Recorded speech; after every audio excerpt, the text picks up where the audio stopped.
Somewhere in 1973, a man walked out of a building in Midtown Manhattan, stood on the sidewalk, and made a phone call.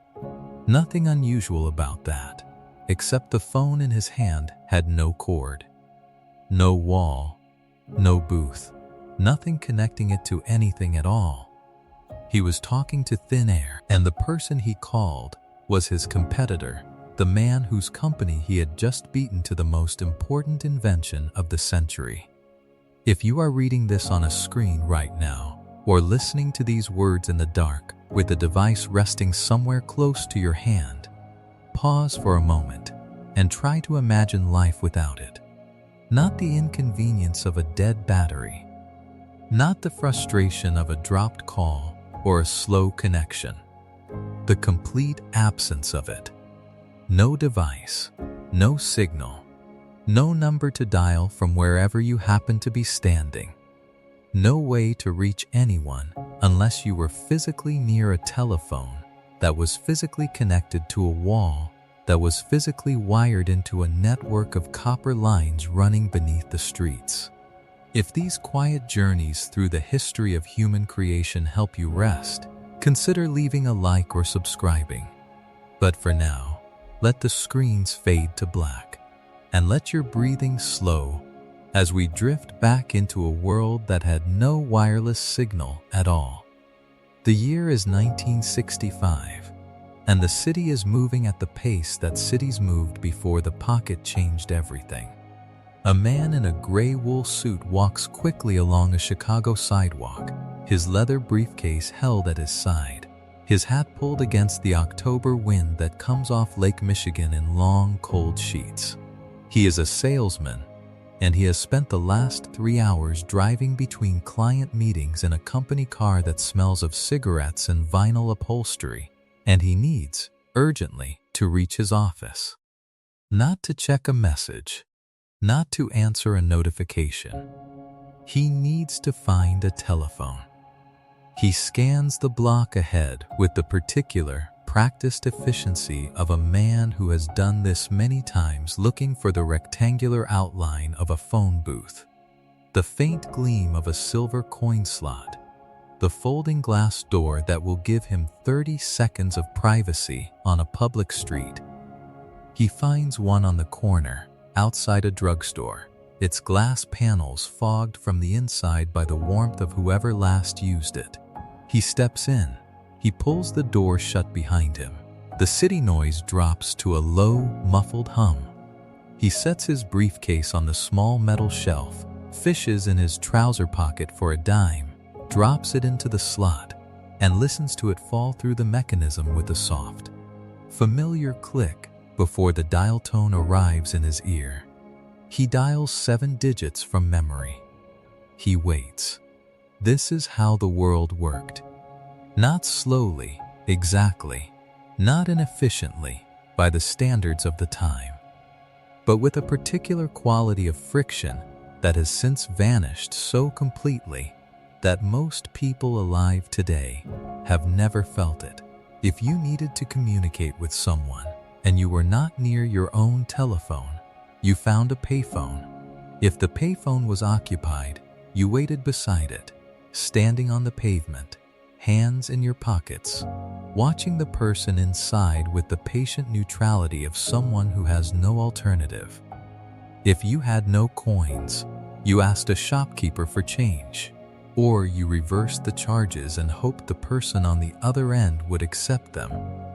If there was no payphone nearby, if you were on a highway, or in a park, or driving through the countryside between 2 towns, you were simply unreachable. Not temporarily unreachable. Not unreachable until you found a signal. Unreachable in the absolute, physical sense of the word. As unreachable as if you had ceased to exist for the duration of your journey. Consider what this meant for the people whose work required them to be available. A doctor on call in 1965 did not carry a device in her coat pocket. She carried a telephone number, her home number, printed on a small card she gave to the hospital's answering service. and she arranged her evenings around the expectation that she would be near that telephone when it rang. If she needed to go out, she told someone exactly where she was going and how long she would be. She gave them the number of the restaurant, or the cinema, or her sister's house. She built her entire social life around the logistics of being findable by wire. And even then, there were gaps. Moments of genuine unreachability. Evenings when the call came and the answering service could not reach her for 20 minutes, or 40, or an hour. Those gaps were not failures of technology. They were simply the shape of the world. Think of the truck driver on a long haul between Dallas and Albuquerque, the highway unrolling ahead of him through Scrubland and Red Rock. The radio his only connection to anything resembling human company. If his engine failed on a stretch of empty road at 2 in the morning, he sat with it. He waited for another vehicle to pass, which might take minutes or might take hours. And he flagged it down, and he asked the driver to call for help from the next town. A chain of strangers and payphones, moving the information of his situation forward at the speed of whoever happened to be driving in his direction. Or think of the family whose son had gone to work on a fishing vessel off the coast of Alaska in the spring of 1967. They received letters when the ship was in port, 3, sometimes 4, during the entire season. Each one written weeks before it arrived, describing weather and catch, and the names of the other men on board. All of it already passed by the time his mother sat at the kitchen table and read it in the afternoon light coming through the window above the sink. For the months between letters, she knew nothing. Whether he was well, whether the seas had been rough, whether he had hurt himself or fallen ill, or simply changed his mind about something he had written last time. She knew nothing, and she waited, and this was ordinary life. In a laboratory on the west side of Chicago, inside a low brick building that belonged to the Motorola Corporation, an engineer named Martin Cooper was thinking about this problem. Not the emotional weight of it, not the loneliness of the truck driver, or the anxiety of the waiting mother, though both were real and both were part of what drove the question. He was thinking about it technically, specifically in the careful, patient language of radio frequencies and transmission power, and the physics of how an electrical signal travels through open air. Motorola made two-way radios, the kind used by police departments and taxi dispatchers and construction foremen who needed to communicate across short distances without a wire. Cooper had spent years working on these devices, understanding their limitations, turning them slowly in his mind the way a craftsman turns a piece of wood, looking for the grain. The limitation he kept returning to was fundamental. A two-way radio connected a person to a radio system. It did not connect a person to a person. A police dispatcher could reach all the cars in his district simultaneously, but a person could not call another specific person on a specific device and have a private conversation, the way you could on a telephone. What Cooper was beginning to imagine quietly, in the particular unhurried way that real ideas develop, not as a flash, but as a slow brightening, was a device that combined the mobility of a radio with the personal connection of a telephone. A phone that belonged to a person rather than a place. A phone you carried with you. He kept this thought carefully, the way you carry something fragile across an uneven floor. And in the long, ordinary evenings of those years, while the city outside went about its wired, anchored life, he let the idea develop in the dark. The laboratory was quiet at the end of the working day. The overhead fluorescent lights hummed at their constant, toneless pitch. The workbenches along the walls held the organized clutter of active engineering work, oscilloscopes with their pale green traces, spools of copper wire, components sorted into labeled trays, the occasional schematic pinned flat under a strip of drafting tape. The building's heating system knocked and ticked as it worked against the Chicago cold. Through the narrow windows set high in the wall, the sky outside had gone the particular dark blue of early winter evenings. Not quite black, the last thin light sitting on the horizon above the flat rooftops of the west side. Cooper sat at his desk with a yellow legal pad, a pencil, and the steady patience of a man who understood that the thing he was trying to build did not yet have a name, and would not have one until it existed, and would not exist until someone built it. He drew a rectangle on the pad, small enough to fit in a hand. He drew lines suggesting a keypad, a speaker, an antenna extending from the top corner. He looked at it for a long time.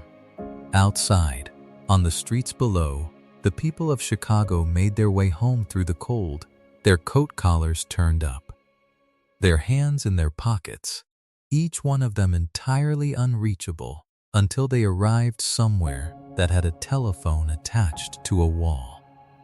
The pencil rested against the yellow paper. The fluorescent light hummed on, steady and indifferent, in the quiet laboratory, and the idea continued its slow, patient work of becoming real. The morning of April 3rd, 1973, arrived in New York City the way spring mornings arrive in that city, with a cold that had not yet fully decided to leave, and a light that suggested warmth without quite delivering it. The streets of Midtown Manhattan were already moving by the time Martin Cooper stepped out of the New York Hilton on 6th Avenue, a device in his hand that no member of the public had ever seen before.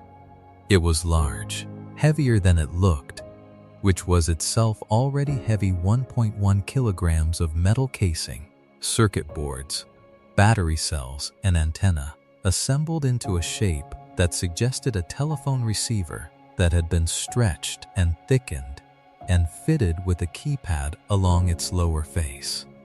The antenna extended several inches above the top of the unit, a thin metal rod that caught the morning light as Cooper adjusted his grip on the device and stood for a moment on the sidewalk, letting the city move around him.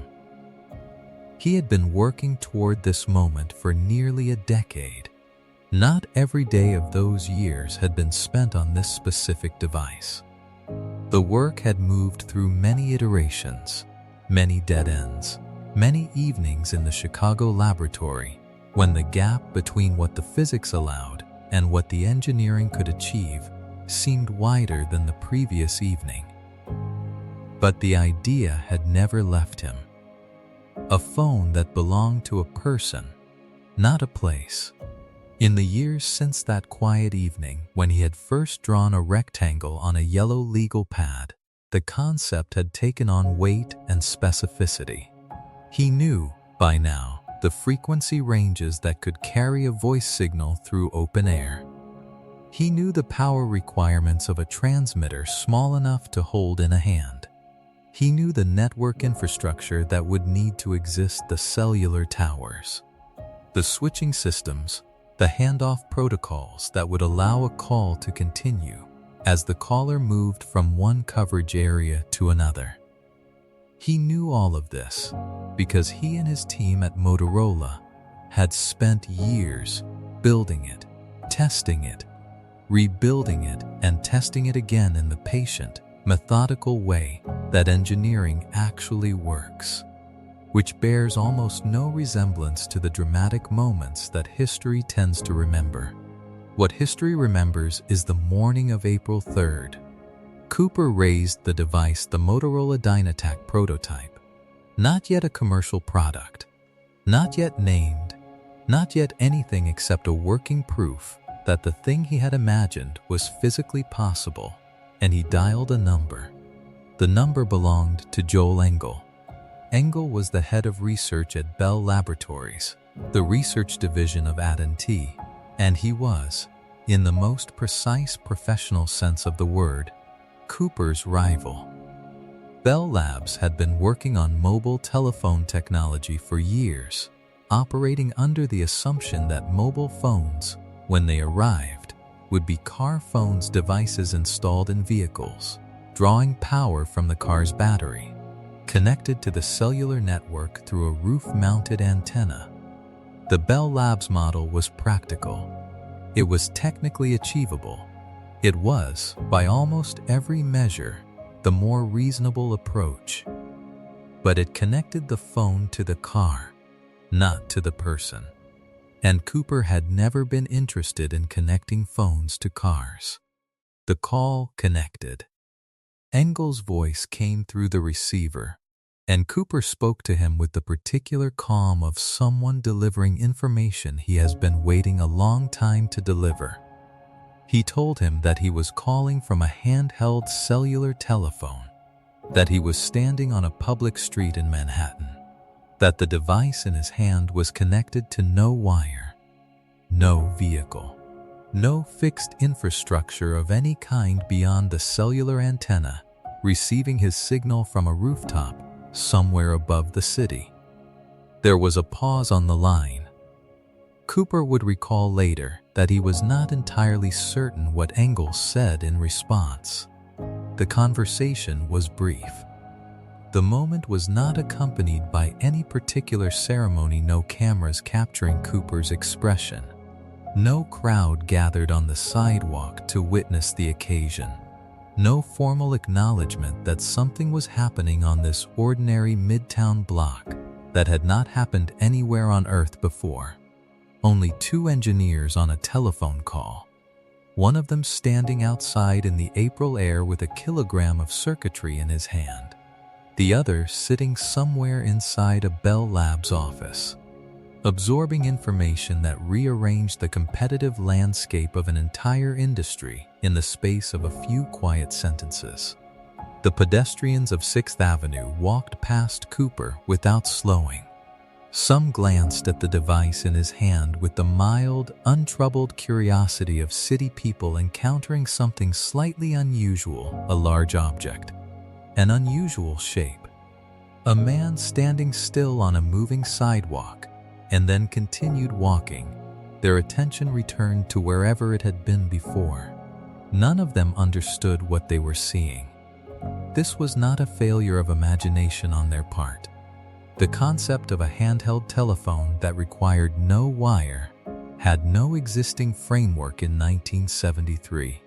It was not a thing that existed in the world. And therefore it was not a thing the mind reached for when trying to categorize an unfamiliar object. What they saw was a man with a large, strange device pressed to his ear, making a telephone call by some mechanism they did not need to understand. On a Thursday morning in April, they had places to be. They walked on.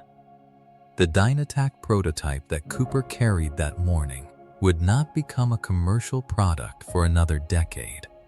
The engineering required to make the device manufacturable at scale to bring its weight down, to extend its battery life, to reduce its cost to something approaching accessibility, would take Motorola's engineers years of further work. The regulatory approvals required from the Federal Communications Commission would take even longer, moving through the slow, careful processes of government agencies that were being asked to allocate radio spectrum for a technology that had not previously existed.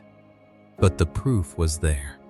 A device weighing 1.1 kilograms, requiring 10 hours of charging to deliver 20 minutes of talk time, had made a telephone call from the middle of a public street to an office building across the city without a single wire connecting it to anything. The battery in the prototype was already running low by the time Cooper finished his call and lowered the device from his ear. He stood for a moment on the sidewalk, the city moving around him in its ordinary way.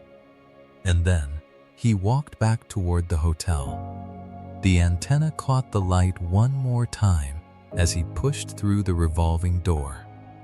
Inside, the lobby was warm and quiet, and entirely unaware that the world had just tilted very slightly in a direction it would never tilt back from. The prototype was returned to its case. The engineers gathered their notes. The April afternoon continued in the way that April afternoons continue, indifferent to the events occurring within them. On 6th Avenue, the spot where Cooper had stood was already empty, filled again by the ordinary foot traffic of a Thursday. In the city, people walking, people waiting, people searching for payphones on street corners, dropping dimes into metal slots, pressing receiver to ear, waiting for the dial tone.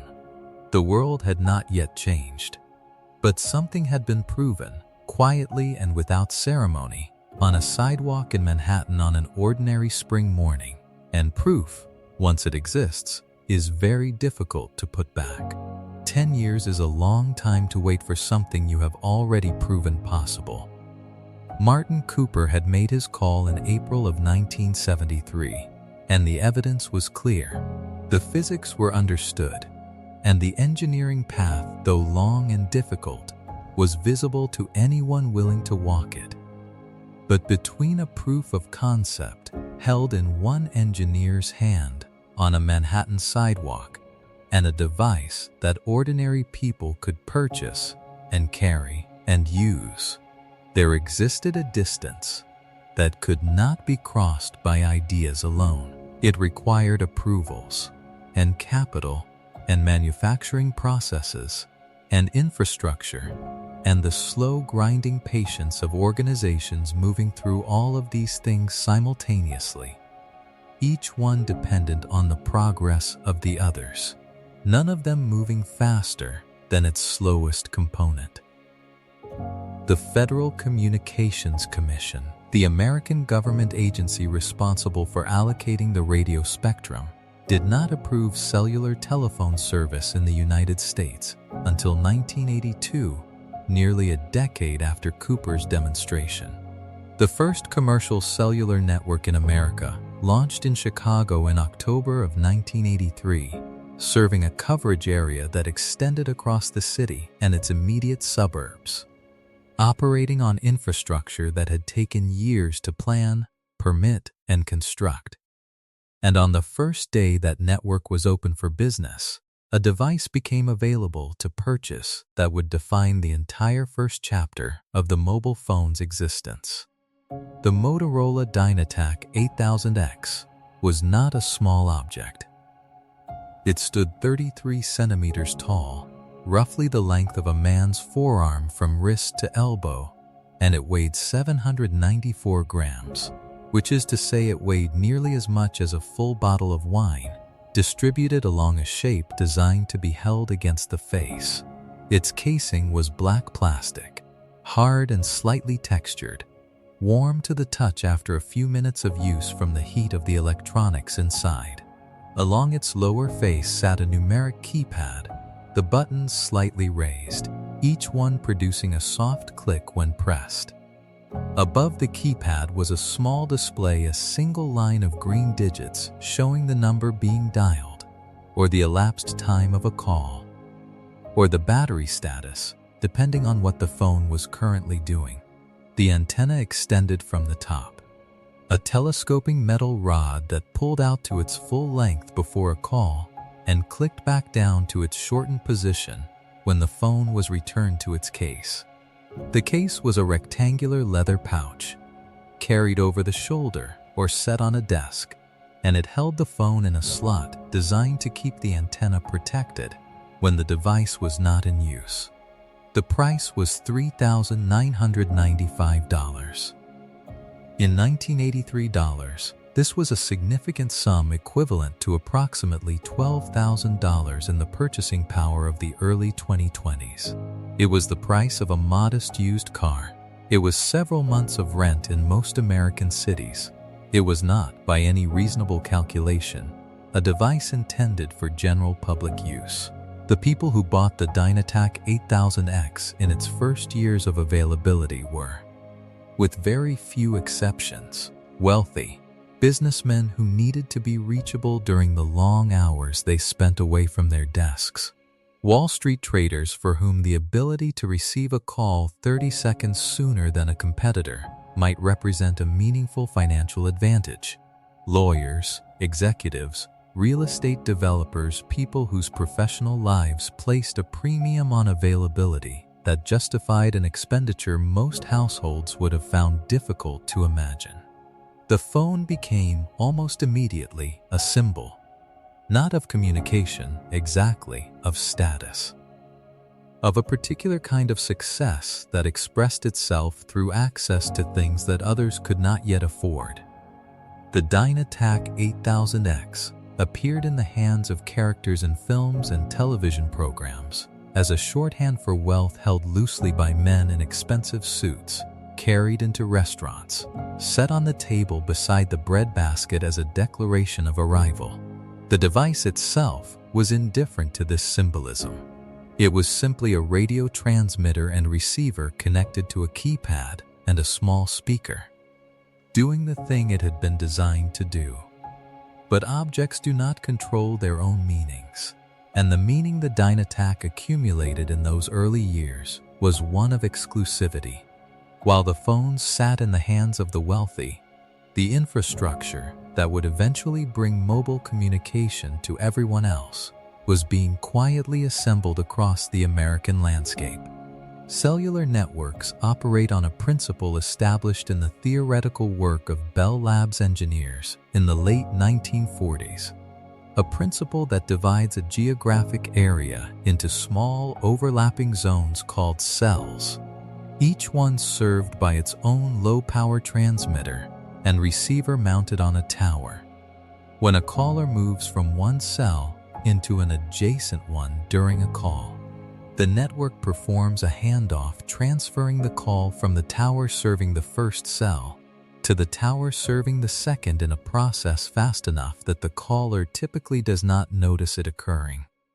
This architecture allowed a relatively small number of radio frequencies to serve a large number of simultaneous callers, because the same frequencies could be reused in cells that were far enough apart not to interfere with each other.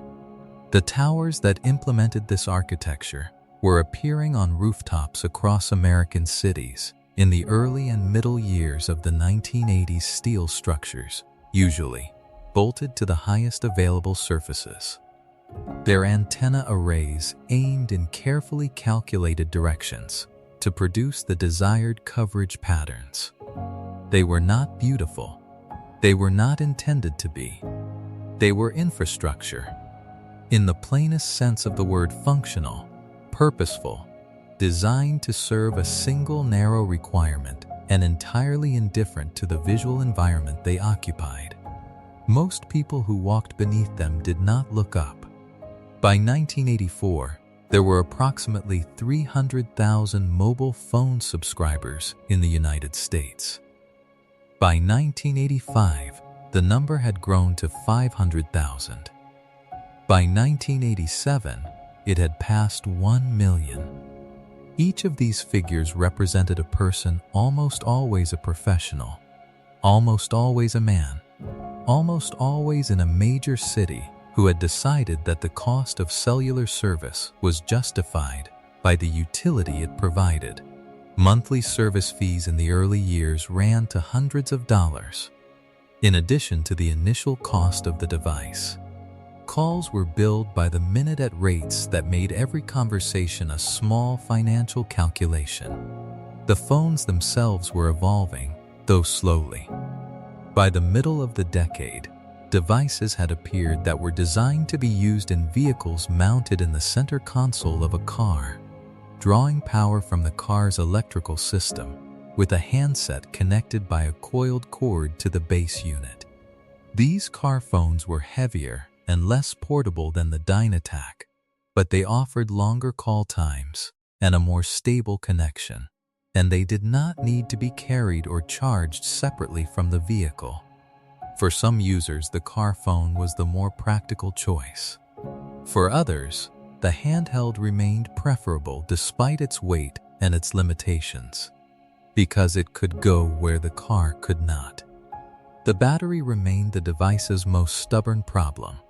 The Dynatac 8000X required approximately 10 hours of charging to deliver 30 minutes of talk time, or 8 hours of standby, the mode in which the phone was on and connected to the network, but not actively in use. This ratio was not a failure of engineering so much as a reflection of the fundamental physics of radio transmission. Sending a voice signal through open air requires energy, and the battery technology available in the early 1980s stored that energy in quantities that now seem extraordinarily modest. Users learned to manage this limitation with the particular practicality of people who adopt a new technology before it is fully mature. They charged the device overnight, every night, whether it needed it or not. They kept calls short. They monitored the battery indicator with the attention of someone watching a fuel gauge on a long drive through empty country. The phone was not yet something that could be relied upon without thought.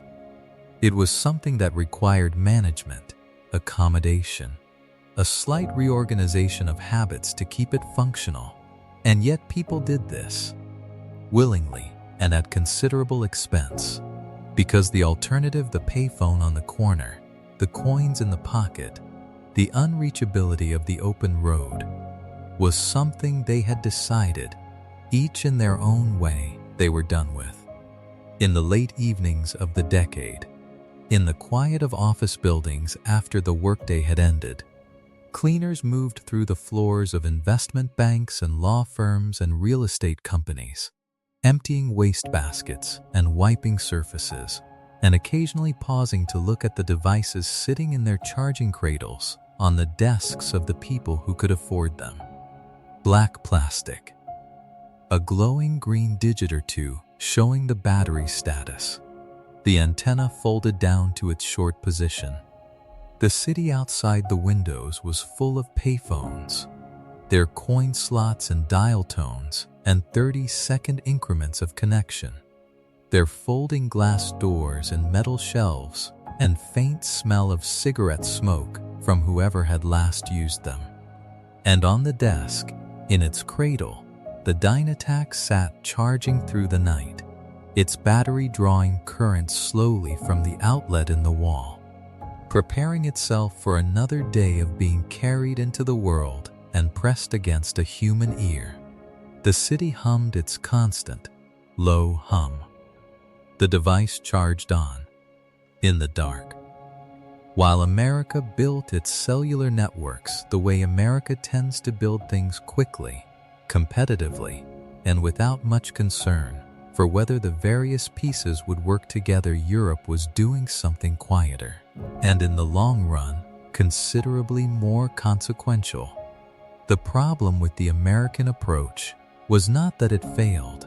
The networks worked, calls were made. The infrastructure expanded year by year, city by city, following the money and the demand westward and southward from the coastal urban centers where cellular service had first taken root. The problem was that the networks did not speak to each other. By the mid-1980s, there were multiple incompatible cellular standards operating across the United States. A phone that worked on one network could not be used on another. A subscriber of one carrier traveling to a city served only by a different carrier was, for the duration of that trip, as unreachable as if cellular technology had never been invented. The American cellular landscape was, in technical terms, a fragmented collection of islands, each one internally functional, each one sealed off from the others by the incompatibility of its own particular engineering choices. Europe, watching this develop from across the Atlantic, decided to try something different. The decision was not made quickly. In 1982, a body called the Group Spatial Mobile a committee of telecommunications engineers and government representatives from across the European community was established with a single, specific mandate to define a common standard for digital cellular telephony that could be adopted across all of Europe. The name of the committee would eventually be repurposed as the name of the standard itself, abbreviated to GSM, later reinterpreted as Global System for Mobile Communications, though at the time of the committee's formation, the name was simply the French description of a working group that had been given an unusually ambitious task. The task was unusually ambitious because it required something that technical committees across multiple sovereign nations do not naturally tend to do. It required agreement, not agreement on a vague principle or a general direction.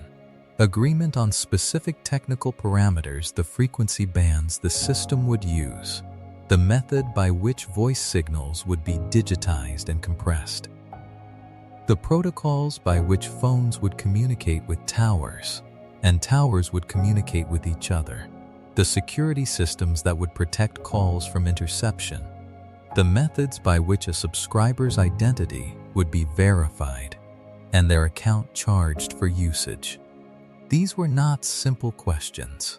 Each one had multiple technically viable answers. And the engineers from different countries arrived at the negotiating table with different existing investments, different regulatory frameworks, and different opinions about which answers were best. The meetings happened in rooms that had the particular, slightly worn quality of rooms where committees meet regularly over long periods, the same table, the same chairs, the same view from the same window, the air gradually accumulating the particular density of a space where important things are decided slowly and without drama. Documents were circulated, proposals were made and modified and made again. Technical arguments were had with the careful precision of engineers who respected each other's competence while disagreeing with each other's conclusions. And slowly, over the course of several years, the disagreements narrowed. The GSM standard was formally ratified in 1987. It specified a digital system, a significant departure from the analog systems that had dominated cellular telephony until that point, where analog systems transmitted voice as a continuously varying electrical signal, modulated onto a radio carrier wave in a manner directly analogous to the sound being carried. GSM converted voice into a stream of digital data sequences of ones and zeros that could be compressed, encrypted, and transmitted with a precision that analog signals could not match. The advantages of digital transmission were not immediately obvious to the people who would eventually use the phones. A voice call sounded like a voice call in either system, at least under good signal conditions. But the underlying difference was significant. Digital signals could be encrypted far more easily than analog ones, providing a degree of call privacy that analog cellular had never managed. Digital systems could carry more simultaneous calls on the same radio spectrum, because digital compression allowed more conversations to share the same bandwidth, and digital systems could support new services that analog systems simply could not. Services that in 1987 were still theoretical, but whose outlines were already visible to the engineers who had designed the standard. The most significant of these theoretical services was a small, almost incidental feature of the GSM specification: the ability to send short alphanumeric messages between phones. Nobody on the committee regarded this as important. It was an engineering convenience, a way for network operators to send status notifications to subscribers, or for phones to exchange brief technical information with the network. It was assigned a maximum length of 160 characters. based partly on the analysis of the length of postcards and telex messages, and partly on what the available space in the GSM signaling channel could accommodate without disrupting the primary function of voice calls. It was given a name, Short Message Service, and then the committee moved on to more important matters. The first GSM network went live in Finland in 1991. Finland was, in many respects, an improbable place for this to happen first. It was a small country, sparsely populated outside its southern cities, with long winters and a telecommunications culture that had developed along its own particular lines for decades. But Finland had something that made it, in retrospect, entirely appropriate as the birthplace of the GSM era, Nokia. Nokia in 1991 was not yet the company the world would come to know. It was a conglomerate of industrial businesses, rubber products, paper, cables, consumer electronics, that had made a strategic decision in the mid-1980s to focus its future on telecommunications. It had been manufacturing mobile phones since 1987, initially for the analog networks of the Nordic countries, learning the engineering of small, portable radio devices with the methodical patience of a company that understood manufacturing deeply and was applying that understanding to a new domain. When the first GSM network went live in Helsinki, Nokia had phones ready. Not perfect phones. Not the iconic devices that would come later, but functional GSM handsets that worked on the new digital network, made by a company that had spent years preparing for exactly this moment. The first GSM call was made on July 1, 1991, on a network operated by the Finnish carrier Radiolinja. The call was placed by the Finnish Prime Minister, Harri Holkeri, to Carina Suonio, the deputy mayor of the city of Tampere. The conversation was brief and unremarkable in its content, a formal demonstration of a new technology conducted by people in suits for the benefit of cameras and journalists who were present to record the occasion. But the technology beneath it was neither brief nor unremarkable. A digital voice signal, compressed and encrypted according to a standard agreed upon by the engineers of a dozen nations in a series of committee rooms over the course of 5 years, had traveled from a handheld device through a radio channel to a tower, through a network to another tower, and into another handheld device held by a woman in a different city. And it had done so in a way that would work identically on any GSM network, in any GSM country, on any GSM phone. The Nokia 1011 arrived in November of 1992. It was the first mass-produced GSM handset manufactured, not in the small quantities of a demonstration device or a prototype, but in the large volumes of a product designed for a genuine consumer market. It was smaller than anything that had come before it, lighter than anything that had come before it. Its antenna was fixed rather than telescoping, a small stub of metal protruding from the top corner of the casing. Its keypad was compact and slightly curved to fit the natural grip of a hand. Its screen was small and monochrome, capable of displaying a phone number and a few characters of text, nothing more. It weighed 475 grams, still heavy by later standards, but meaningfully lighter than the devices of the brick era, light enough that carrying it in a jacket pocket was not the physical imposition it had been with the Dynatac. Its battery lasted longer.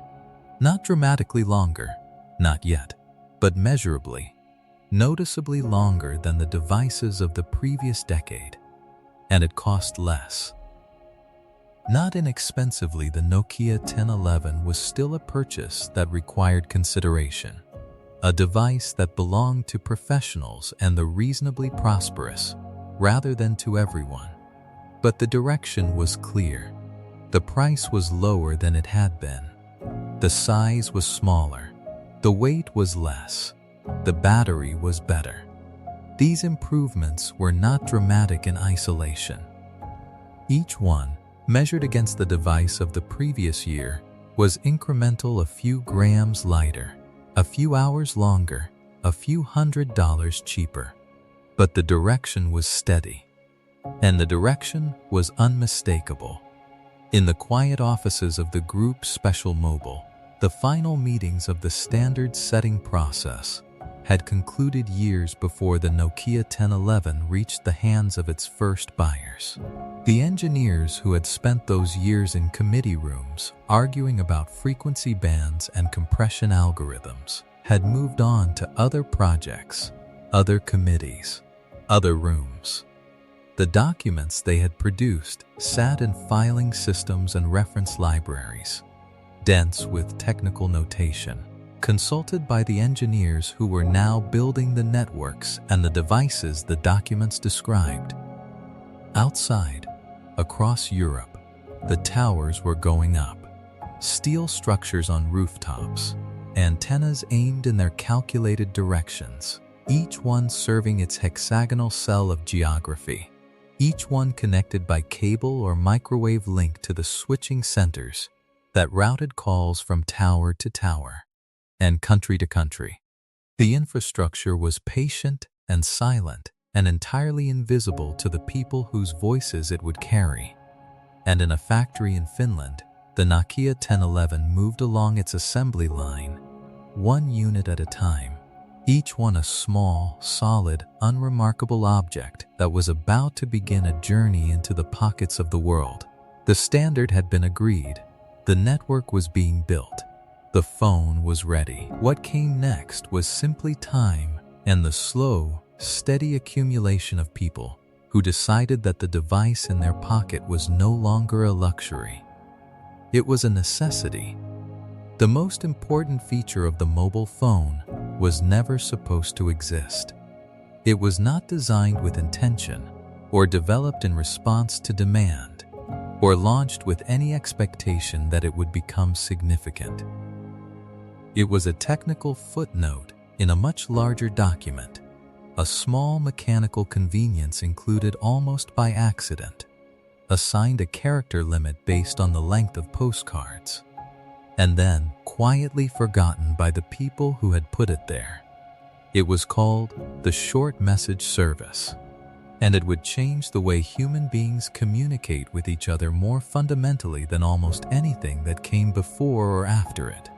The year is 1992, and the GEM networks of Europe are new and still finding their shape. The towers are up. The switching centers are running. The Nokia 1011 is in the hands of the people who can afford it, and those people are making calls, voice calls. The thing the network was designed to carry, the thing everyone involved in building it had been thinking about for the 5 years of committee meetings and technical negotiations that produced the GSM standard. Nobody is thinking about text. In a modest office building in Newbury, England, a 22-year-old software architect named Neil Papworth is working for a company called Sema Group Telecoms, which has been contracted by the mobile carrier Vodafone to develop a messaging service for the new GSM network. The service is not intended for consumers. It is intended for the network itself, a way for operators to send notifications to subscribers, brief administrative messages informing them of voicemails waiting, or network outages, or account information. The 160-character limit is already fixed in the GSM specification. The infrastructure for sending these short messages exists in the signaling channels that run alongside every voice call on the network, channels that carry the technical information the network uses to manage calls. Papworth's job is to make this infrastructure work. On the evening of December 3, 1992, the system is ready to test. The test requires sending a message from a computer terminal, the phone-to-phone SMEMS capability that would eventually define the service does not yet exist. In this first iteration, Messages can only be sent from a computer to a phone to a mobile device on the Vodafone network. The receiving device belongs to Richard Jarvis, a Vodafone director who is at a company Christmas party in another part of the city.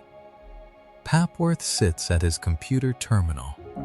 The office around him is quiet. The working day has ended, and most of his colleagues have left. The screen in front of him shows the interface of the messaging system he has spent weeks building and testing. He types his message, 25 characters, including spaces. Simple, seasonal, entirely appropriate to the occasion. Merry Christmas. He sends it. Across the city, in the noise and warmth of a Christmas party, Richard Jarvis's phone received a message he had not been expecting. He looked at the screen. He read the words. He had no way to reply. The system did not yet support responses from the phone. He was the passive recipient of a message that had traveled from a computer terminal through the Vodafone network to the device in his hand, silently, without interrupting the conversation he was having, without requiring him to step away to a payphone or wait until he was back in the office. The message was there. The words were there, and the moment of their arrival had been entirely quiet. What happened next was not what anyone at Vodafone or SEMA Group or anywhere else in the telecommunications industry had anticipated. The short message service was opened to consumer use gradually, beginning in 1993 and expanding through the mid-1990s as the GSM networks matured.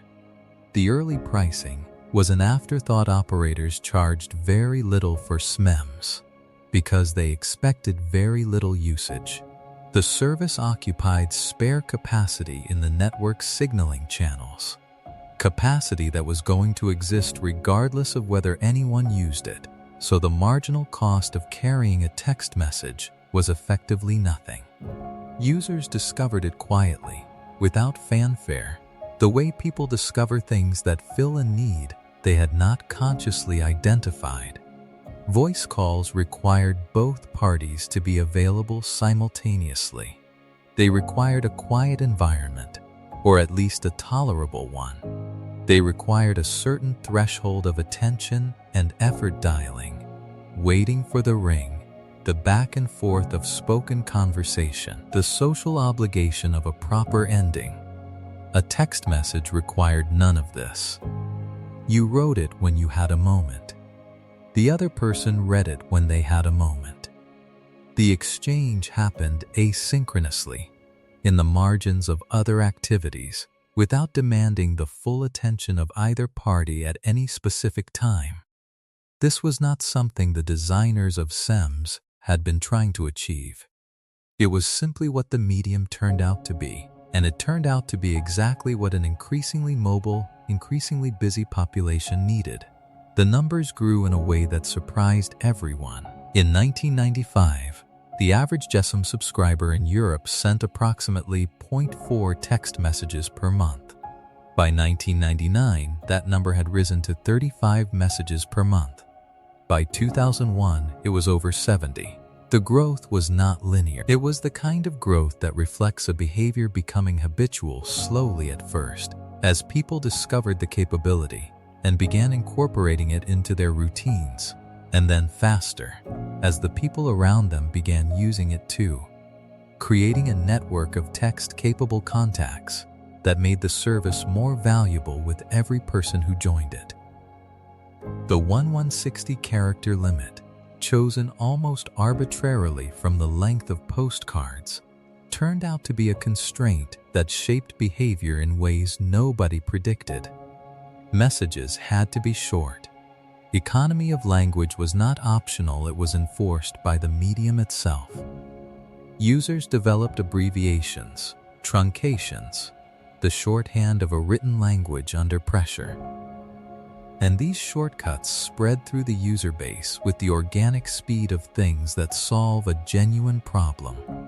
By 2007, The world was sending over 1 trillion text messages per year, a single feature that had been included in a technical standard as a minor administrative convenience that nobody had believed consumers would use, that had been priced as an afterthought because its expected usage was negligible, had become the most widely used data service in the history of telecommunications. Neil Papworth did not send another significant text message after that December evening in 1992. He went back to his work, finished the project, moved on to other things. The message he had typed 25 characters, an ordinary seasonal greeting, chosen for its brevity and its appropriateness to the occasion rather than for any historical significance, sat in the records of the Vodafone network, unremarkable and unremembered for years. History does not always announce itself at the moment it happens. Sometimes it arrives as a short message on a phone screen at a Christmas party, quiet and unhurried, 17 words that nobody thought to preserve, because nobody understood, in that moment, what they were witnessing. The phone screen went dark after a few seconds, the way phone screens do. The party continued around it, warm and noisy and entirely unaware. And somewhere in the network, in the signaling channels running alongside 1,000 voice calls, the infrastructure that would carry 1 trillion messages a year waited patiently in the dark. There is a particular kind of dominance that arrives so quietly it is almost indistinguishable from inevitability. Nokia did not conquer the mobile phone market through a single decisive moment. There was no announcement, no product launch that changed everything overnight. No morning when the industry woke up and found the landscape rearranged. There was only the slow, steady accumulation of well-made devices, arriving in the hands of more and more people, year after year, until one day the numbers were looked at carefully, and it became clear that more than 4 out of every 10 mobile phones sold anywhere on Earth had come from a factory in Finland. The company that achieved this had, within living memory of some of its own employees, been making rubber boots. Nokia's origins were in the industrial landscape of 19th century Finland: timber, paper, rubber, the unglamorous raw material businesses of a northern country building itself into modernity. The Nokia River gave the company its name. The cable division that would eventually become its telecommunications foundation was added in 1922. The rubber division made boots and tires and industrial components. The paper mills ran through long Finnish winters, their machinery loud and constant, their output mundane and essential. For most of its first century, Nokia was not a technology company in any meaningful sense. It was an industrial conglomerate, the kind that exists in every developed country, a collection of businesses joined more by historical accident and financial convenience than by any coherent strategic vision. The decision to focus on telecommunications was made in the mid-1980s during a period of financial difficulty that forced the company to examine its portfolio seriously and choose a direction. The consumer electronics division had been struggling. The rubber and paper businesses were stable, but offered limited growth. The cable and networking division, by contrast, was positioned at the edge of something that looked, to the people examining it carefully, like it might become very large indeed. Nokia began making mobile phones in 1987, supplying handsets for the analog Nordic mobile telephone network that connected Finland, Sweden, Norway, and Denmark. These early devices were not remarkable. They were competent, well-manufactured products from a company that understood production engineering deeply and was applying that understanding to a new category of device. but competence applied consistently over time compounds. By the early 1990s, Nokia had understood something about the mobile phone that its competitors were slower to recognize. The phone was not simply a communication device. It was an object that people carried on their bodies, that they held in their hands many times each day, that they looked at in quiet moments and reached for in uncertain ones. It was, in the most literal sense, a personal object, more personal than a calculator, more personal than a television, closer in its intimacy to a watch or a wallet than to any previous piece of consumer electronics. This meant that how it felt in the hand mattered. How it looked mattered. Whether its buttons were positioned in a way that the thumb found naturally, without having to think about it, mattered. Nokia began designing its phones with this understanding, and the results were visible in the devices it produced through the 1990s, a series of handsets that were not simply functional, but were, by the standards of the era, genuinely pleasant to use. The keypads had a satisfying tactile response. The casings were smooth without being slippery. The menus were organized in ways that made intuitive sense to people who had never used a mobile phone before. The Nokia 2110, released in 1994, established the form factor that would define the brand for a decade: a candy bar shape, rectangular and slightly rounded at the corners, the keypad occupying the lower portion of the face and the screen the upper. It was not dramatically different from competing devices in its basic architecture, but it was better executed in dozens of small ways that accumulated into a meaningfully superior experience. And it came with a ringtone. The ringtone was a 7-note melody drawn from a guitar piece called Gran Vals, composed in 1902 by the Spanish musician Francisco Trega. Nokia's engineers had extracted a brief phrase from the middle of the composition and arranged it as a simple monophonic sequence, 7 notes, each one a clean digital tone, brief enough to be identified in 2 seconds and distinctive enough to be recognized across a crowded room. They called it the Nokia tune. It became, over the following decade, the most widely heard piece of music on Earth. Not because anyone had planned it that way. Not because Nokia had conducted research into what ringtone would achieve maximum cultural penetration, or because some executive had made a decision that this particular melody would define the brand.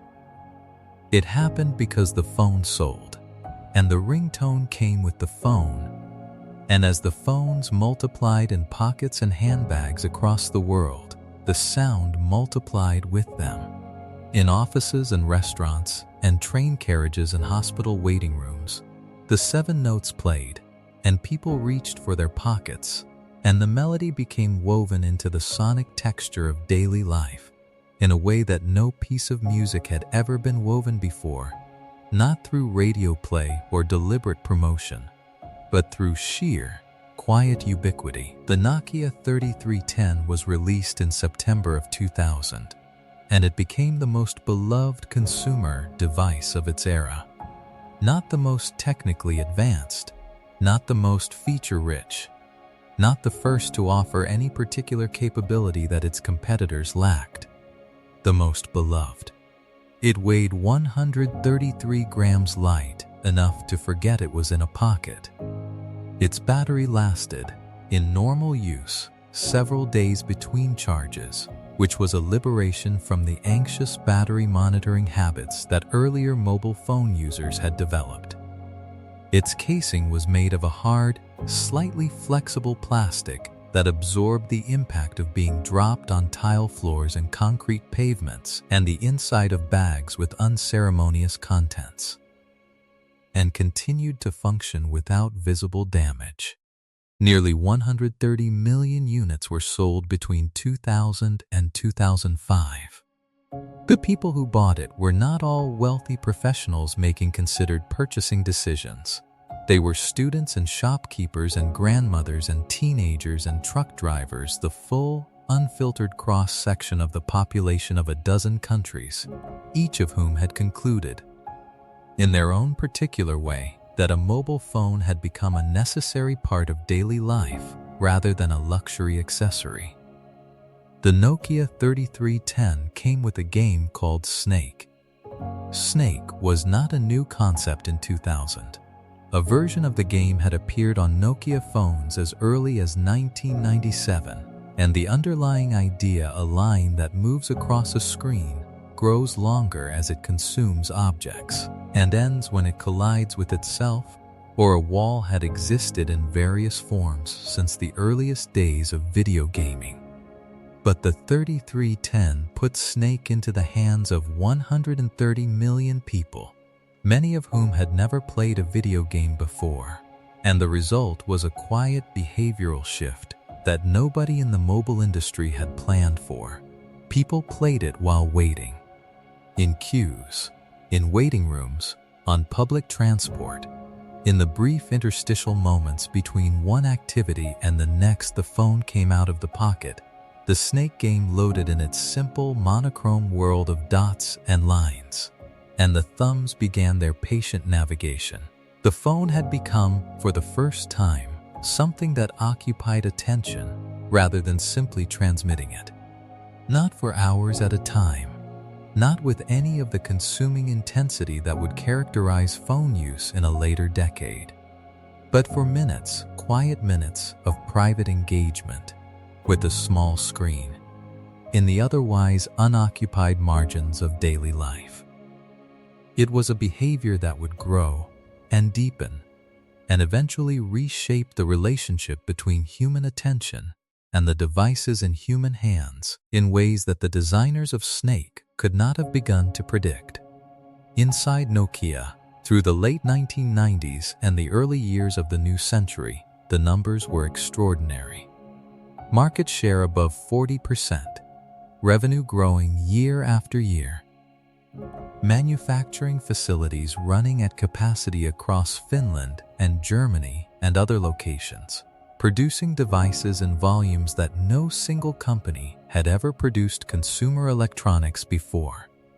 The company had moved with remarkable speed from rubber boots and paper mills to the dominant position in what was becoming one of the largest consumer markets on Earth. And yet, inside the same company that was producing these numbers, something was forming that would eventually matter more than all of them. A quietness about the future. A certain confidence in the present that made the future seem less urgent than it was. The phones were selling. The market was growing. The strategy was working. In the long, well-lit corridors of Nokia's headquarters in Espoo, the question of what might come next, of what kind of device might one day make the 3310 look the way the 3310 made the Dynatac look, was present, but not pressing. It would become pressing soon enough, but not yet. For now, in the autumn of 2000, in homes and pockets across 30 countries, 130 million Nokia 3310s were ringing their 7-note melody and displaying their monochrome Snake games and lasting for days on a single charge. And everything, from inside the company that made them, looked entirely fine. The phones glowed in the dark of a billion bedside tables. The Nokia tune played in 1,000 rooms at once, somewhere in the world, at every hour of every day. And in Espoo, the lights burned late in the engineering offices, and the next year's models were being planned. And nobody was quite worried enough about the thing that was coming. Photography, for most of its existence, required a decision. Not the small, reflexive decision of raising a hand and pressing a button, which is what photography eventually became. A real decision, the kind that involves planning and preparation, and the conscious allocation of a limited resource toward a specific purpose. Film was finite. A standard roll held 24 exposures, or 36, and once those exposures were used, the roll was finished. You advanced it out of the camera, put it in a small plastic canister, and took it to a shop where it would be sent away for development, returning days later as a set of printed photographs that you held in your hands and examined one by one, discovering for the first time whether the image you had tried to capture had actually been captured, or whether the light had been wrong, or the focus soft, or the moment already passed by the time the shutter opened. This cycle and tension, exposure, waiting, revelation shaped the entire culture of photography for over a century. People photographed deliberately. They saved their exposures for the moments that seemed worth the cost of film and development: birthdays, holidays, weddings, the significant occasions that deserved documentation. The ordinary days went largely unrecorded, not because they were unimportant, but because the medium imposed a discipline that ordinary days could not justify. What was coming would dissolve that discipline entirely and replace it with something no one had anticipated. The Sharp JSH-04 was released in Japan in June of 2000. It was not, in any technical sense, an impressive camera. Its image sensor captured photographs at a resolution of approximately 110,000 pixels, 0.11 megapixels, in the language of the specification sheet. The images it produced were small, soft at the edges, prone to noise in anything less than full daylight, and incapable of being enlarged beyond a few centimeters without the individual pixels becoming visible as a coarse, blocky pattern. By the standards of even a modest 35mm film camera, the image quality was poor. By the standards of what a mobile phone could do in the year 2000, it was extraordinary. The sensor was embedded in the flip cover of the phone, a small circular lens visible on the back panel, surrounded by the black plastic casing. The images it captured were stored in the phone's internal memory and could be sent to other JSH-04 users, or uploaded to a computer via a cable, or simply kept on the device and viewed on its small color screen. There was no viewfinder in the traditional sense. You held the phone in front of you, looked at the screen, and pressed a button. The image appeared on the screen a moment later. Sharp sold the JSH-04 only in Japan. The international mobile phone market would take another 2 or 3 years to catch up with what Japan's Sharp had quietly introduced on a summer morning in 2000. The behavior the camera phone created was not predicted by anyone who built it. The designers at Sharp had been solving a technical problem: how to integrate an image sensor into a mobile phone casing in a way that was compact enough to be practical and cheap enough to be commercially viable. They had not been designing a new form of human expression or a new relationship between people and their own daily lives, or a new definition of what a photograph was for. They had been fitting a small lens into a piece of plastic. What users did with it was something else entirely. They photographed their food before eating it. They photographed the view from their office window on an unremarkable Tuesday afternoon. They photographed their friends in the middle of conversations, the image blurry and badly lit and entirely precious for being spontaneous.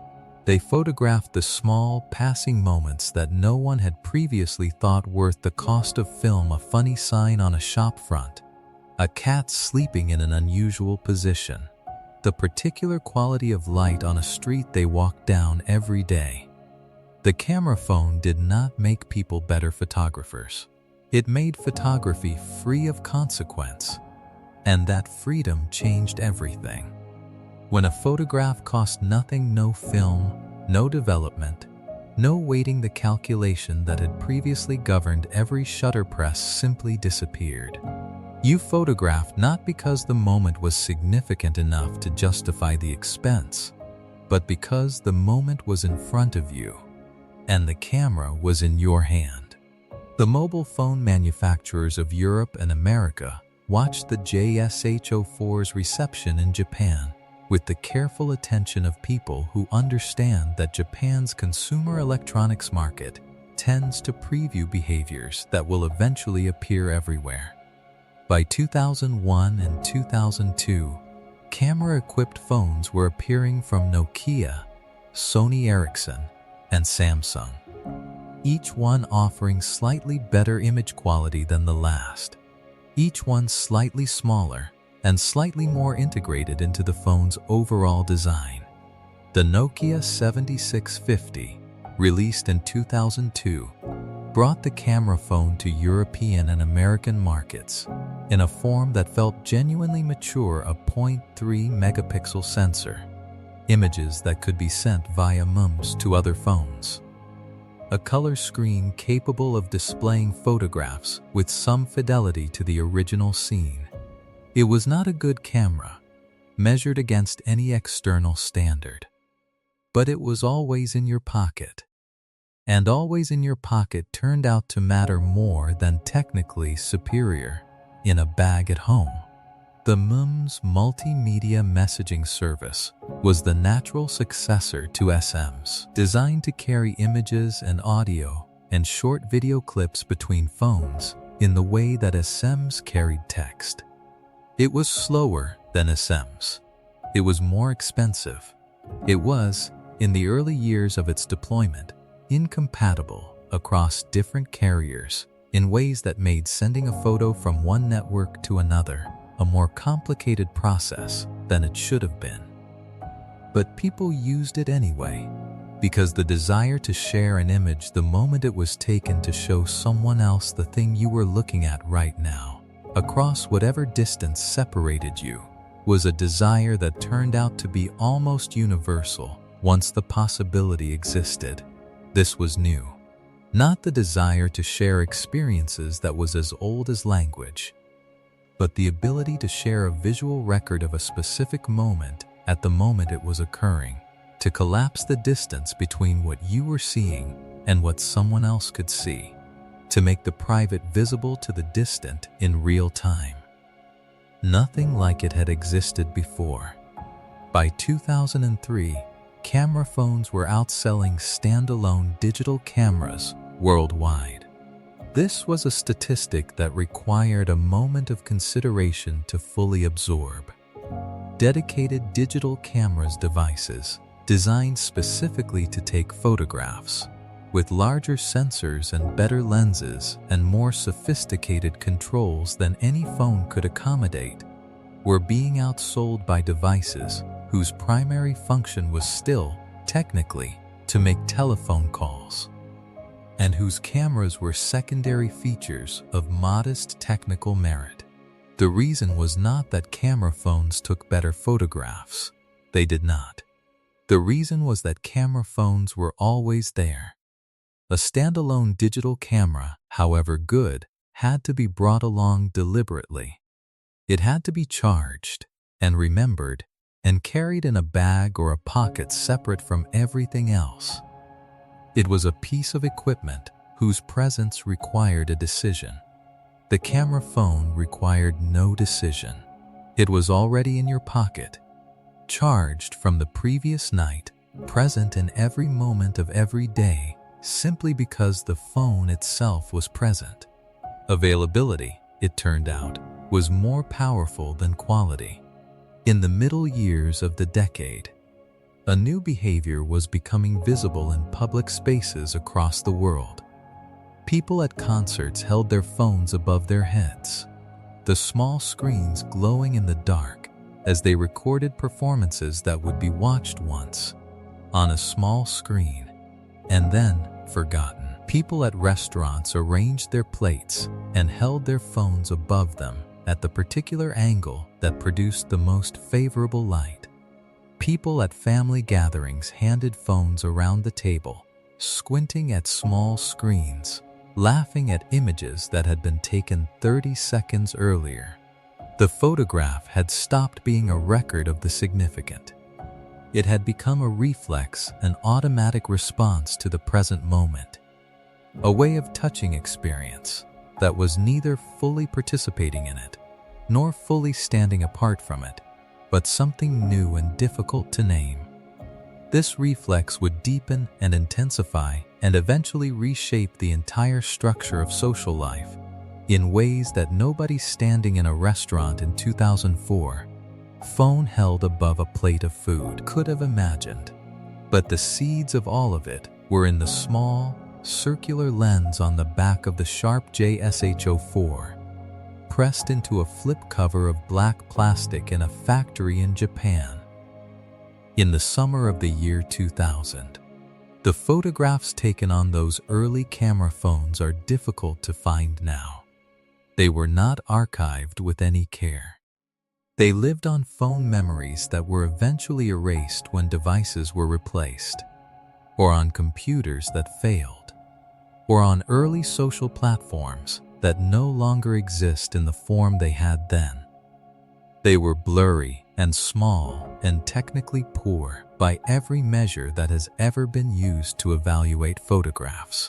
But they were the first images that ordinary people took, not because the moment was important enough to deserve documentation, but simply because the camera was there, and the moment was passing, and it seemed natural for the first time in the history of photography to capture it.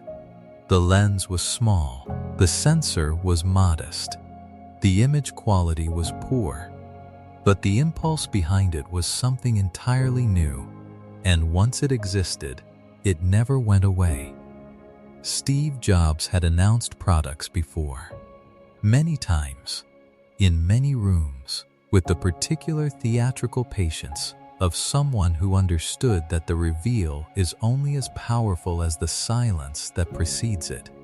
He had introduced the iMac and the iPod and the MacBook, each one accompanied by the careful choreography of a man who had spent time thinking not just about the product, but about the moment of its introduction, the lighting, the pacing, the exact sentence that would land in the listener's memory and stay there. But the morning of January 9th, 2007 was different. Not in its staging. The Moscone Center in San Francisco was arranged as it always was for these occasions. The stage dark except for a single pool of light. The audience seated in the particular anticipatory quiet of people who have come expecting to be surprised and are trying to prepare themselves for it. It was different in what was being introduced. Jobs walked onto the stage in his customary black turtleneck and jeans, and he told the audience that he had been looking forward to this day for 2.5 years. He said that every once in a while, a product comes along that changes everything. He said that Apple was going to introduce 3 revolutionary products that day. The first was a widescreen iPod with touch controls. The second was a revolutionary mobile phone. The third was a breakthrough internet communications device. He repeated the 3 items, slowly, letting each one settle. And then he smiled. "These are not 3 separate devices," he said. "This is one device." The iPhone had no physical keyboard. This was the detail that many in the audience registered first, and that many in the wider technology industry would spend the following weeks attempting to explain away as a fatal flaw. Every successful smartphone that existed in January of 2007 had a physical keyboard. The BlackBerry's small, precise keys were the device's most celebrated feature, the thing its users cited most often when explaining why they could not imagine switching to anything else. Nokia's communicator line had keyboards. Palm's Treo had a keyboard. The consensus of the industry, accumulated through years of product development and user research, was that a mobile device requiring significant text input needed physical keys that the fingers could find without looking. The iPhone had a sheet of glass. Behind the glass was a touch-sensitive display that could show a keyboard when a keyboard was needed and show something else entirely when it was not. The keyboard was software. It could be replaced by a map, or a photograph, or a video, or anything else the device's software chose to display. This was the idea at the center of everything, not the touch screen itself. Touch screens had existed for years in various forms. The idea was that the interface was not fixed. The device could become, through software, whatever it needed to be for whatever the user was doing at this particular moment. The engineering required to make this work had taken Apple nearly 3 years and consumed resources the company had not previously committed to any single project. The touch sensor had to be accurate enough to distinguish between adjacent keys on a software keyboard, a tolerance measured in millimeters, requiring a level of precision that existing touchscreen technology could not reliably achieve. The glass covering the display had to be hard enough to survive being carried in pockets with keys and coins, while remaining clear enough not to degrade the image beneath it. The battery had to last a full day of use, which meant the processor running the device had to be efficient enough to execute complex software without consuming more power than the battery could supply. The software itself, the operating system, the applications. The visual interface that made the whole thing usable had to be fast enough to respond to a touch within the fraction of a second that separates a satisfying interaction from a frustrating one. Each of these problems had been solved separately in different parts of the industry. Apple's contribution was solving all of them simultaneously in a single device small enough to fit in a shirt pocket. In the audience at the Moscone Center, the reaction was not uniformly enthusiastic. Some people laughed in the slightly disbelieving way that people laugh when something seems too ambitious to be real.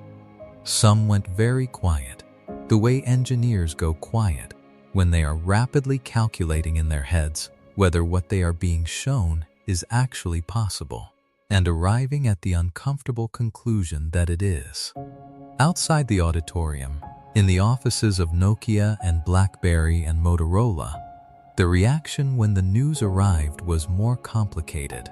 The executives and engineers of these companies had spent years building products that their customers loved, that sold in enormous numbers. That represented the accumulated expertise of organizations that understood mobile phones deeply and had the market position to prove it. What Apple had introduced was not a better version of what they were making. It was a different category of object entirely, one that happened to make phone calls, but whose primary identity was something else. Something that the existing vocabulary of mobile devices did not have a precise word for. A handheld computer, a pocket-sized internet terminal, a personal device whose surface could become anything its software required. The implications of this took time to absorb, and in the time it took to absorb them, Apple was already moving. The first iPhone went on sale on June 29, 2007.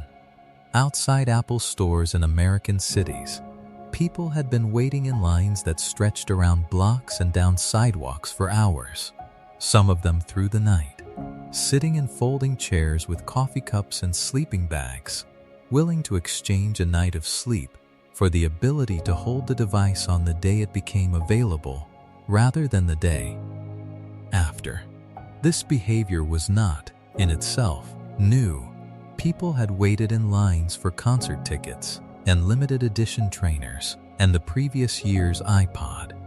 The line was a form of public declaration, a way of being seen to have prioritized the thing, of belonging to the group of people for whom the thing mattered enough to wait. What was new was the nature of what they were waiting for. Not an entertainment device. Not a fashion accessory, exactly. Something that would, within months of its purchase, become the primary way many of its owners navigated the city, communicated with the people in their lives, consumed news and music and video, managed their finances, and spent the quiet minutes of their days. They were waiting, though none of them would have described it this way, for the device that would reorganize the structure of their daily attention. The phone sold 6.1 million units in its first year. By the standards of the mobile phone industry in 2007, this was a modest number. Nokia was selling that many phones in a week. But the iPhone's significance was not in its first-year sales figures. It was in what it established the template, the expectation, the definition of what a phone was supposed to be that every subsequent device would be measured against. Within 18 months, Google had released Android, a mobile operating system designed for touchscreen devices, available to any manufacturer who wished to use it. Within 2 years, Nokia had begun the internal conversations about whether its own software platform could compete with what Apple and Google were building. The answers to those conversations would take years to arrive, and they would not be comfortable ones. But on the evening of June 29, 2007, none of that had happened yet. The first customers walked out of Apple stores holding white boxes. The lines behind them shuffled forward. The summer evenings settled over the cities where the stores were located, warm and ordinary, and entirely unaware of the scale of what had just begun. The phone's screen glowed in the dark as the first owners turned it over in their hands, learning the weight of it, the feel of the glass, the way the interface responded to a fingertip. Outside, the city moved on in its usual way, and in pockets and handbags across America, the first iPhones began their quiet work of becoming indispensable. The phone that Steve Jobs had introduced in January of 2007 was in one important respect incomplete, not technically incomplete. The hardware worked, the touch interface responded with the fluency that had silenced the skeptics, and the software ran with a smoothness that nothing else in the mobile industry had yet achieved. But it was incomplete in the way that a library building is incomplete without books, or a harbor is incomplete without ships. The structure existed. What it was built to carry had not yet arrived. When the first iPhone launched in June of 2007, it ran only applications made by Apple: a browser, a music player, a maps application, a calendar. Tools that Apple had designed, controlled, and delivered a closed set of capabilities that reflected Apple's own judgment about what the device should do. There was no mechanism for anyone outside Apple to add to this set. This was a decision Jobs had defended publicly, arguing that outside developers writing software for the iPhone's operating system created security risks and stability problems that Apple could not control. The iPhone would be a curated device, running curated software in a curated environment. Within a year, under pressure from developers and from the competitive reality of what Google's Android platform was beginning to offer, Apple changed its mind. The App Store opened on July 10, 2008. It launched with 500 applications, available for download directly to the phone over a wireless connection, priced individually by their developers, with Apple taking 30% of every sale. The model was not entirely new software, had been sold through online storefronts before, but the combination of a device that was always connected, always in the user's hand, and capable of running software that could use its camera and its microphone and its GPS receiver and its accelerometer All the sensors and capabilities that the iPhone's hardware contained created conditions for software development that had not previously existed. Developers understood this immediately. Within the first weekend, 10 million applications had been downloaded from the App Store. Within a year, the number of available applications had grown from 500 to 65,000. Within 3 years, it had passed 500,000. Within 5 years, it exceeded 1 million. The growth was not simply in the number of applications. It was in the categories of human activity that software was beginning to occupy categories that had previously had nothing to do with phones or computers or any kind of digital technology. Consider what the phone became in the hands of this software between 2008 and 2016. It became a bank. Applications from financial institutions allowed users to check balances, transfer money, deposit checks by photographing them, and eventually pay for purchases by holding the phone near a terminal, the physical wallet. For many users, becoming a redundancy carried out of habit rather than necessity. It became a map that knew where you were. GPS navigation had existed in cars before the smartphone era, but it had required a dedicated device, purchased separately, updated manually, consulted before a journey rather than during it. The navigation applications that arrived on the App Store were different. They showed your current position moving in real time along a route that could be recalculated instantly if you turned the wrong way in a device you were already carrying for other reasons. It became a library. Reading applications allowed users to carry thousands of books in a device thinner than a single paperback. To buy a new title at 2 in the morning and begin reading it 30 seconds later.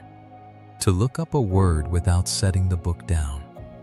It became a television, a radio, a newspaper, a record shop, a photo album, a recipe collection, a language tutor, a fitness tracker, a meditation guide, a chess opponent, a translation service. None of these transformations happened simultaneously. They accumulated, one application at a time, each one quietly annexing some activity that had previously required a separate device or a physical object or a trip somewhere. The word that the industry used for this process was convergence, the merging of multiple devices and services into a single one. But convergence implied a planned process, a deliberate design decision, and what actually happened was less orderly than that. It was more like a city growing. Nobody planned every street and building. Individuals and organizations made decisions according to their own interests and perceptions. And the result was a structure that no single person had designed, but that everyone, eventually, inhabited. The App Store was the mechanism through which this city grew on the surface of the phone.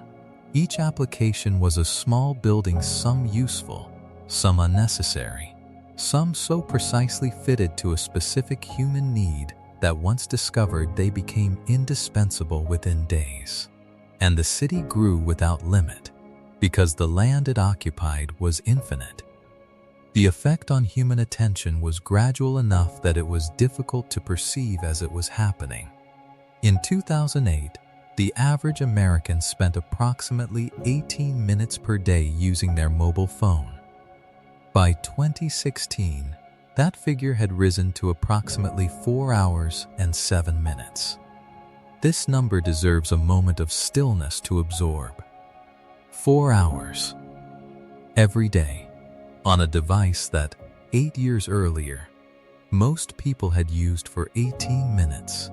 The time did not come from nowhere. It came from somewhere, from the hours that had previously been occupied by other things. Television watching declined slightly. Newspaper reading declined significantly.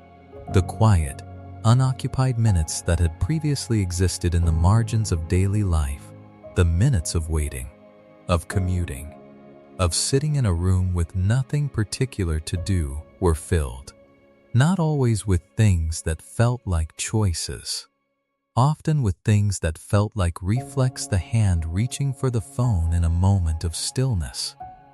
The screen unlocking before any conscious decision had been made about what to look at.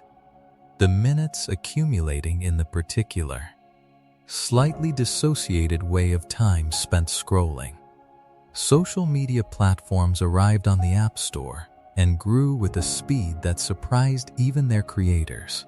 Facebook, which had existed as a website since 2004, launched its iPhone application in 2008 and watched its mobile user base grow at rates its desktop growth had never approached.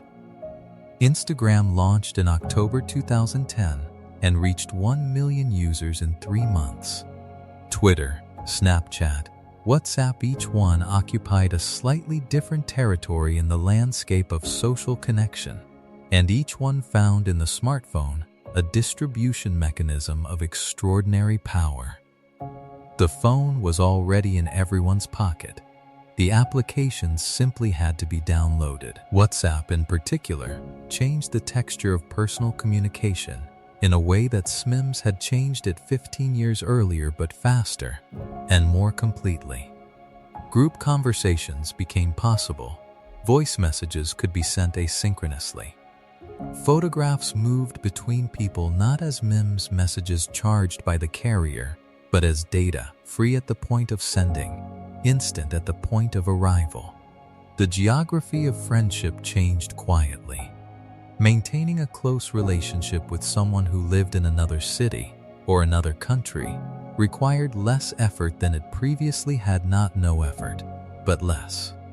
The friction of distance was reduced incrementally by each successive application that made communication slightly faster and slightly cheaper and slightly more convenient. By 2016, the smartphone had been in wide use for less than a decade.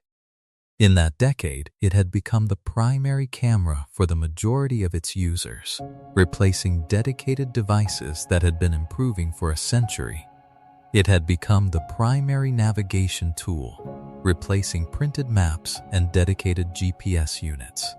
It had become a significant banking terminal, a significant retail channel, a significant news source, and the dominant platform for social interaction among people under 40. It had also become the last thing most of its owners looked at before sleeping. Not by anyone's design, not because a decision had been made by any individual or any company that the phone should occupy the final minutes of the day, but because the phone was on the bedside table, and the bedside table was the last surface within reach before the eyes closed. And the applications on the phone were designed with extraordinary care and considerable psychological sophistication to be engaging enough that putting them down required more deliberate effort than picking them up. The screen glowed in the dark of bedrooms across the world, held above faces lying on pillows, scrolling through content that had been selected by algorithms trained on the behavior of billions of users to produce the particular quality of engagement that keeps a thumb moving just a little longer. And then the phone was set down, screen facing the ceiling or the bedside table, and the room went dark. And somewhere in the walls and the air above the rooftops, the invisible signals continued moving, carrying nothing in particular, waiting with the patient indifference of infrastructure for the moment, a few hours later, when the hand would reach for the phone again. There is a particular moment in the life of any technology when it stops being a technology. It does not announce itself. This moment. There is no ceremony, no crossing of a visible threshold, no morning when the world wakes up and agrees that the thing which yesterday was still a device has today become something else, something more fundamental, more assumed, more woven into the basic conditions of daily existence. than any word like device can adequately describe. Electricity passed through this moment sometime in the middle of the 20th century in the developed world. Running water passed through it earlier. The printed word passed through it centuries ago, so long ago that the world in which it had not yet existed is genuinely difficult to imagine from inside the world in which it has always been present. The mobile phone passed through this moment somewhere in the years between 2016 and the present. And on the other side of that moment, the world it had created became the only world that most people alive today have ever known. By 2024, there were more active mobile phone subscriptions on Earth than there were human beings. The number of subscriptions exceeded 8 billion. The global human population was approximately the same. The ratio was not perfectly distributed. Some people had multiple subscriptions, and some people, in the most remote and impoverished places on Earth, had none. But the aggregate fact remained. The mobile phone had achieved a penetration that no previous communication technology had approached.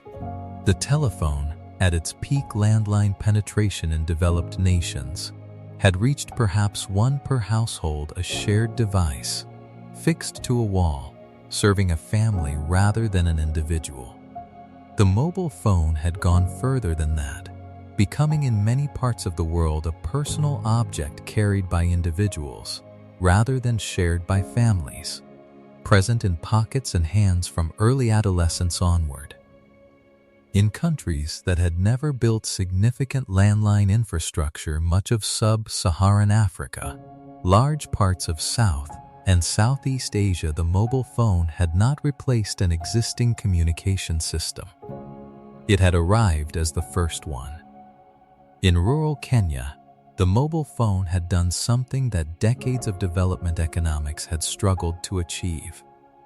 The M-Pesa mobile payment system, launched in 2007 by the Kenyan carrier Safaricom, allowed users to deposit, transfer, and withdraw money using nothing but a basic mobile phone and a network of local agents who exchanged cash for digital credit. No bank account was required. No credit history. No physical infrastructure beyond the phone in the user's hand and the nearest M-Pesa agent, who might be the owner of a small shop in a village that had no bank within 50 kilometers.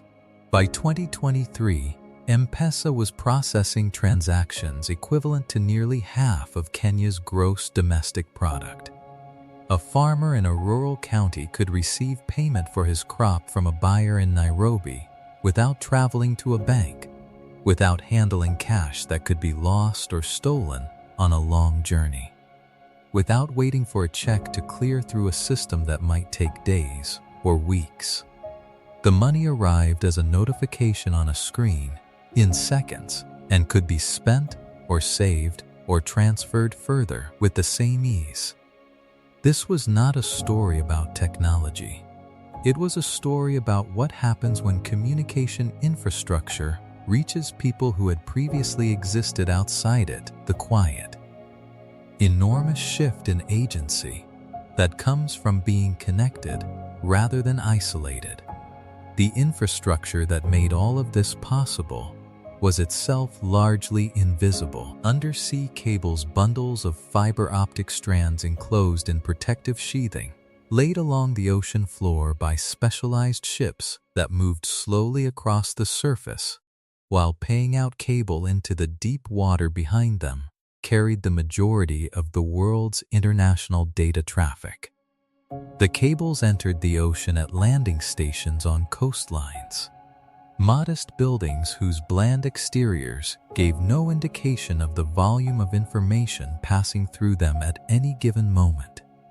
Cell towers stood on hillsides and rooftops, and purpose-built structures in fields at the edges of towns, their antenna arrays aimed in their calculated directions, each one serving its designated area of geography with the patient. Continuous attention of infrastructure that does not rest. Satellites, an increasing number of them, in orbits both high and low extended coverage to the places where towers had not yet been built. The open ocean and the high mountains and the sparse Arctic settlements where the economics of terrestrial infrastructure had never justified the investment. All of this existed so that a person standing in a field, or on a rooftop, or in the middle of a city, or on a ship at sea, could hold a small rectangle of glass and metal in their hand and speak to another person anywhere on Earth. Martin Cooper had imagined exactly this, standing in a Chicago laboratory in the late 1960s, drawing a rectangle on a yellow legal pad.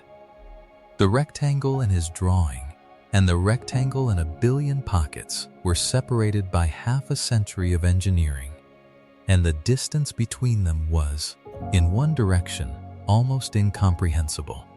The phones of the mid-2020s were objects of extraordinary complexity, presented as objects of extraordinary simplicity. A current flagship smartphone contained a processor performing billions of calculations per second, a camera system with multiple lenses and sensors capable of capturing images in conditions of near total darkness, a wireless radio capable of connecting to cellular networks, Wi-Fi networks, Bluetooth devices, and near-field communication terminals simultaneously, a GPS receiver accurate to within a few meters, and a battery that powered all of this through a full day of use and recharged in under an hour. All of this was enclosed in a slab of aluminum and glass approximately 15 centimeters tall, 7 centimeters wide, and less than 1 centimeter thick, weighing approximately 200 grams. The Dynatac 8000X that had gone on sale in 1983 weighed 794 grams and provided 30 minutes of talk time after 10 hours of charging. The distance between them, measured in any technical dimension, weight, battery life, processing power, camera capability, connectivity, storage, was not a matter of improvement. It was a matter of a different category of object entirely, connected to its ancestor only by the basic fact of being handheld and wireless. And yet, for all the technical transformation, something about the essential human relationship with the device had remained remarkably constant since Martin Cooper stood on a Manhattan sidewalk in April of 1973. The desire was the same: to be reachable, to be connected, to be able to reach out from wherever you happen to be standing and find another person on the other end of an invisible thread that distance could not break. Cooper had felt this desire in the abstract. As an engineering problem, the gap between what communication required and what existing technology could provide. The 130 million people who had carried Nokia 3310s had felt it as the quiet comfort of knowing that the 7-note ringtone might sound at any moment, bringing a voice from somewhere else into the present. The first iPhone buyers had felt it as something broader and harder to name, the sense that the device in their hands was a window that opened onto the entire connected world. The desire had not changed, only its object had grown. From a phone call to an entire digital existence carried in a pocket. Tonight, somewhere in a city that Martin Cooper has never visited, in a country that did not exist as an independent nation when he made his first call, a child is falling asleep. The room is dark. The sounds of the street outside have settled into their nighttime minimum: a car passing, then silence. Then the distant sound of something, then silence again.